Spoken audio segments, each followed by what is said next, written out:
Alright, I'm at Tempe Marketplace.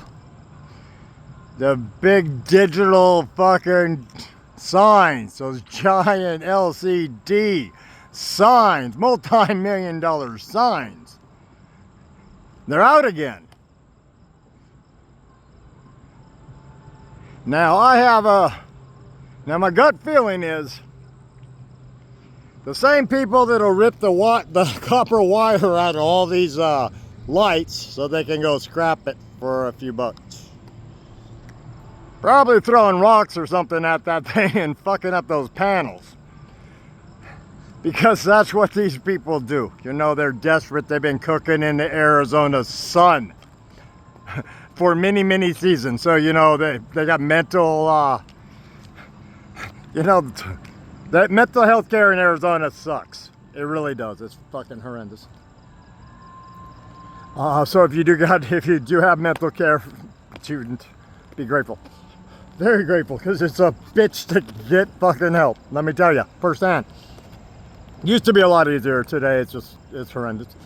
Anyways, the reason these lights probably are out is because you know, it lights up people's bedrooms. There's people, believe it or not, that are camping out there.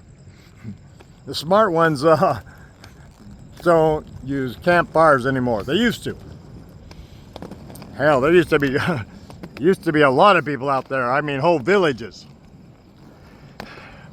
Then unfortunately, the problem is people fuck up.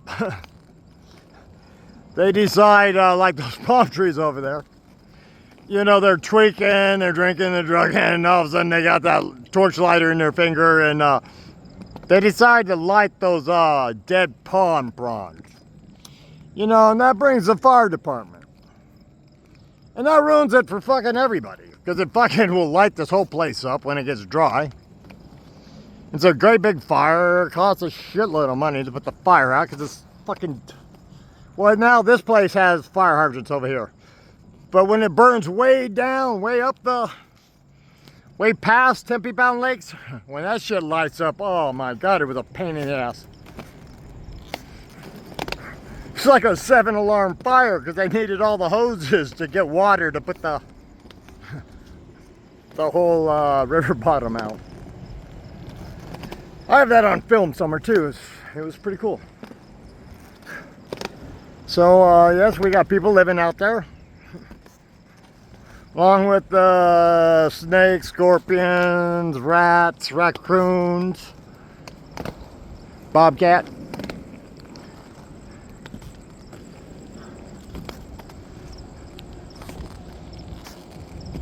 Got some really big flathead catfish out there in the river bottom. Not really a river, just the bottom.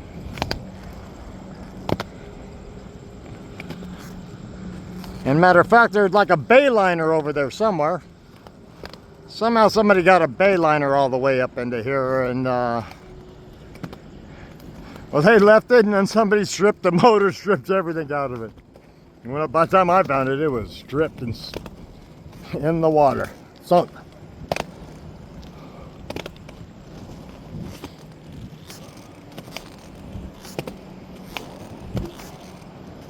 Well, anyways, welcome to Tempe Town Lakes, the Salt River, and one of the best bike paths in Arizona.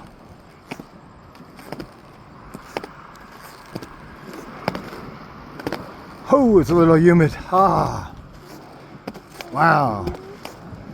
The wind's pulling the humidity off the river up here.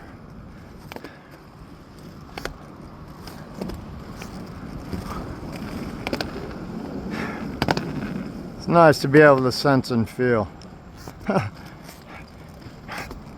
To be a chronic drunk. Unconscious drunk.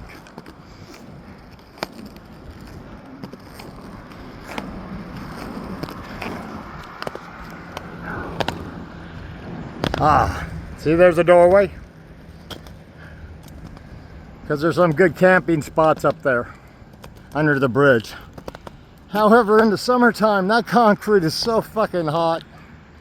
It holds heat all night long. It never gets cool under there. Somebody's camping. Somebody's camping. I don't want to interrupt their sleep.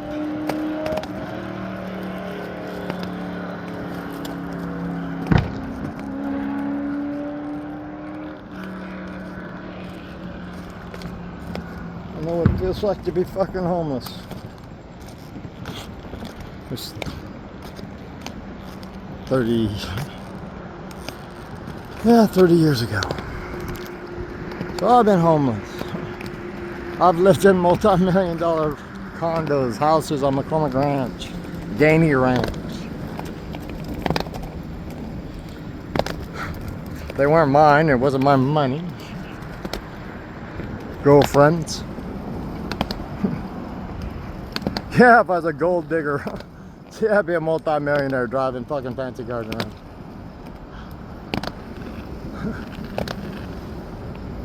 Because I've had some incredibly beautiful, very, very, very wealthy, incredible women come into my life.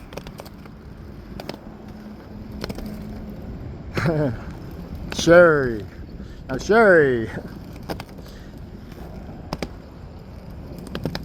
She's like first relationship, not really a relationship. You don't really have a relationship when you're early in recovery.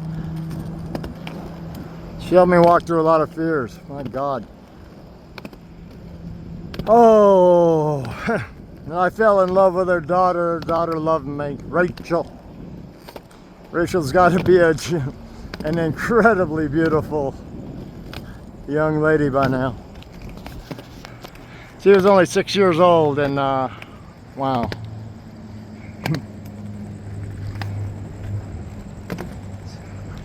She said something that still rocks my world, and she's not my child. I'm not her father. But we were, she was putting like curlers. I had some hair back then. She was like putting curlers in my hair and on the couch, and she's like, I know if my mommy and daddy get a divorce, you're gonna be my new daddy. And then at the time I looked over at Sherry and those big blue eyes and the smile on her face, and I'm just, you know, her daughter just fucking fully accepted me.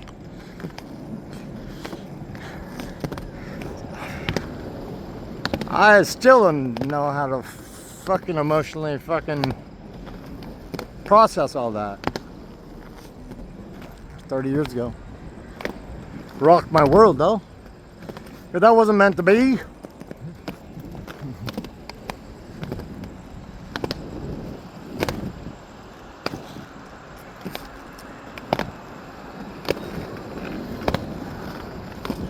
You know, you don't have to be in somebody's life very fucking long to really impact it.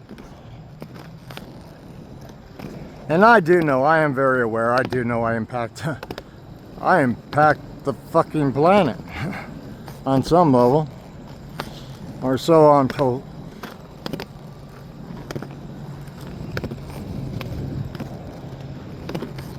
No.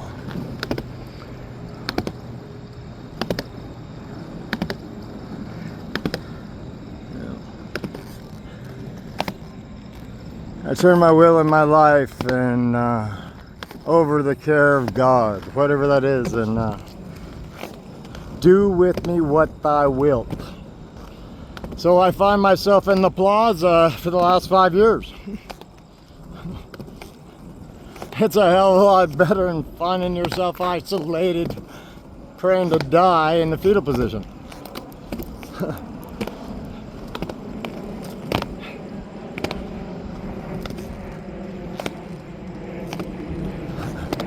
Which was where I was for years.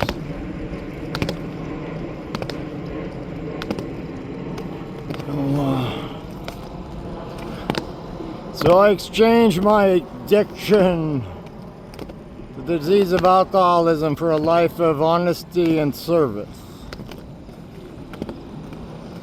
And holy cow, I just skated way, I forgot where I parked. Wow. Putting on the miles today. Over a half a marathon today.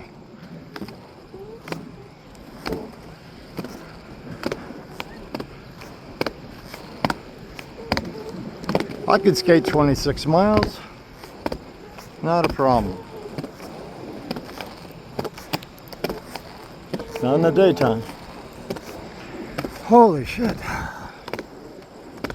Well, here's the river bottom of Salt River. And Tempe Marketplace. Shout out to all those brands.